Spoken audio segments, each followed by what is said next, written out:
Well, some people say that they want to be financially free. I mean, we kind of Financially independent. Yeah, independent.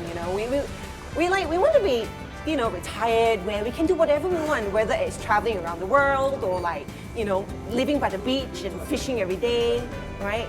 And in all sense of the word, I mean, you are financially free, but you have a business to run, right? Yes. Yeah. So for you, do you think that there's a time where you will want to stop all of this and be free, or do you find that this is exactly what you would do every single day? Well, at the end of the day,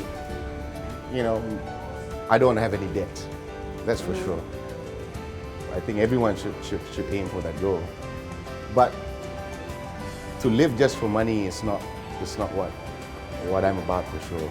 Most people, we are working, and we're working, and we need the money to buy things, to survive and stuff, because we don't have it in abundance and we're not financially independent. So we're working towards that. And once we've achieved that, we kind of want to do certain things. So right now... Okay.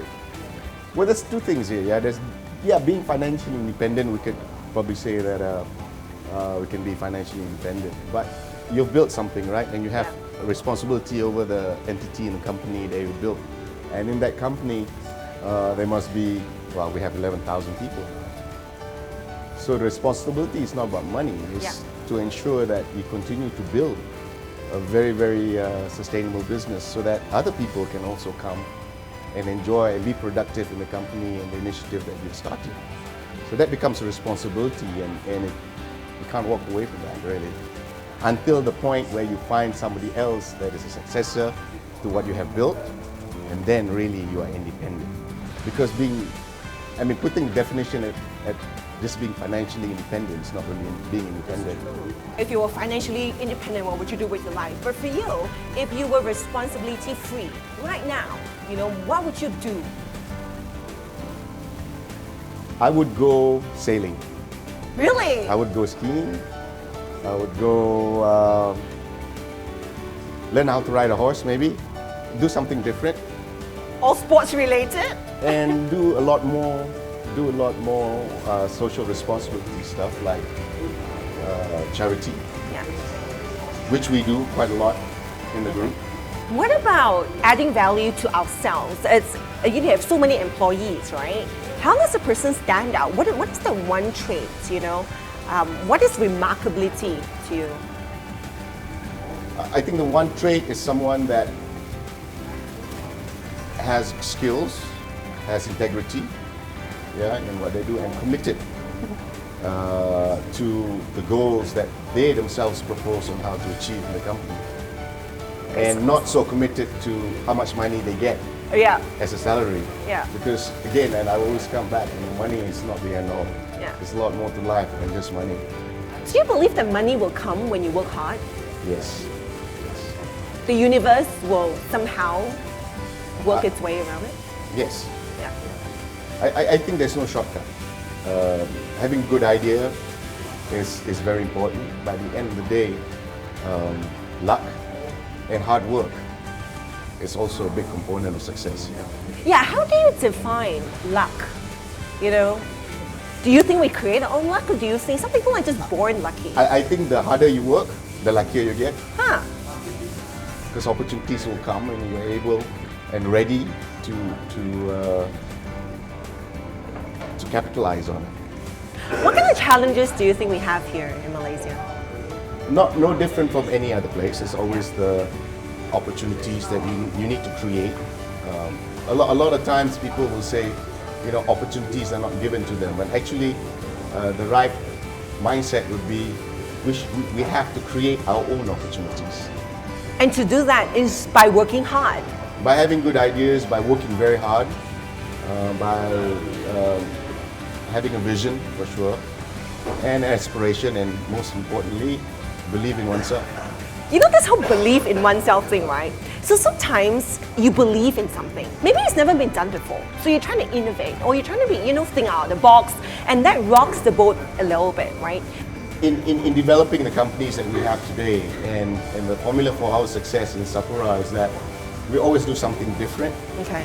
And even internally, when we are doing something different from what we used to do, it's always a challenge because you're trying to ask people to go outside of their comfort zone. Yes. Yeah. So, in doing that, you have to convince that we do things differently, and we try to create that opportunity. When you do things differently, it creates discomfort. Yes, because people are coming out of their comfort zone. Yes. And do you think that people learn faster when there's discomfort, or they learn a bit more? Whenever there's a new situation, people will have to solve new problems. And I think as a leader, you have to inspire them and assure them that they have the ability to solve the challenges that they have and overcome them. As a leader, you need to provide them that support. Yes. And inspire them to, it's okay, it's okay to make mistakes. And it really is okay to make mistakes.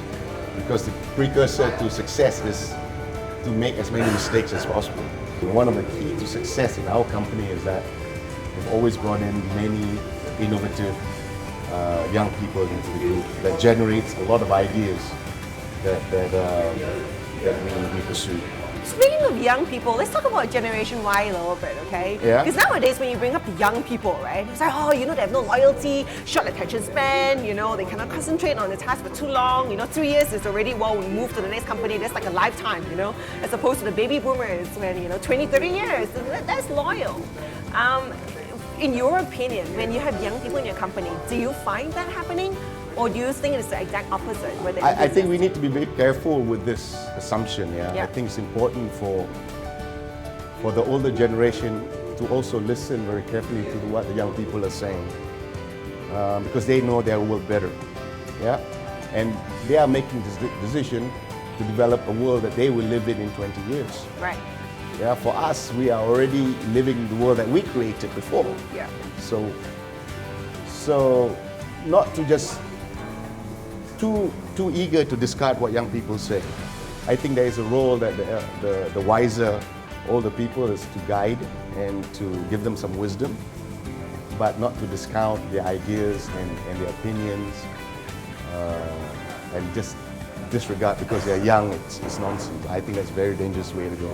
Well, you have a lot of practice at home because you have 6 children, right? Yes. And constantly having a big debate with them what they need to do for their future.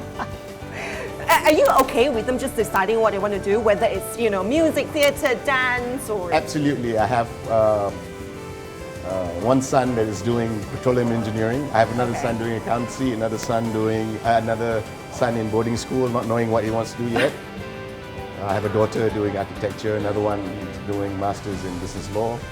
So everyone's different, let them live the world that they want to live in. I think we have to believe that all humans don't self-destruct. True. They have this. Everyone will survive, and the survival instinct will drive their conduct or the way they behave to survive and succeed. Yeah, you never know how strong you are until being strong is the only choice you have. Yes. Sometimes, yeah, it's true. Okay, one thing that you really want all your children to know through the lines, what is that one thing? Believe in themselves, and that opportunities are allocated to every single person in this world to do what they want to do and live life to the fullest and be useful to the next person, everyone that you meet. And before we finish, what's your favorite ice cream flavor? I'm very boring, vanilla. Most men say that, Thank you so much Thank you. for your